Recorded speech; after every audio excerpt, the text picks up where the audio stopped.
ഒരാൾ പൈസ ഉണ്ടാക്കി എന്ന് പറയുമ്പോൾ അയാളൊരു റിച്ച് മനുഷ്യനാണ് എന്ന് പറയുമ്പോൾ ഇങ്ങനെ എന്തെങ്കിലുമൊക്കെ ചെയ്തിട്ട് പൈസ ഉണ്ടാക്കി ആളുകൾ അതാ ഫസ്റ്റ് ആലോചിക്കാം.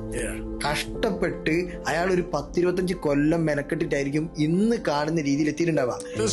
ഫസ്റ്റ് ഒരു ബിസിനസ് തുടങ്ങുമ്പോൾ തന്നെ അയാൾക്ക് ഒരു 50 കോടി ലാഭം ഉണ്ടാവും. തുടങ്ങി ആദ്യത്തെ മാസം ഒരാൾക്കും ഉണ്ടാവില്ല. ഇത് കഷ്ടപ്പെട്ട് മെല്ലെ മെല്ലെ ഉണ്ടാക്കി അയാൾ അതിനകത്ത് നോളജ് ഉണ്ടാക്കി അയാൾ അതിന്റെ ട്രിക്സ് പഠിച്ച് ആ ബിസിനസിനെ ഹാക്ക് ചെയ്ത് അതിനകത്തുള്ള ഓരോ ചെറിയ ചെറിയ കാര്യങ്ങൾ ഇമ്പ്രൂവ് ചെയ്ത് ഒപ്റ്റിമൈസ് ചെയ്ത് ലിവറേജ് എടുത്ത് ഇങ്ങനെയൊക്കെ ചെയ്തിട്ട് ലാസ്റ്റ് ഉണ്ടാക്കിയ സാധനമാണ് ഈ പ്രോഫിറ്റ് എന്ന് പറയുന്നത്.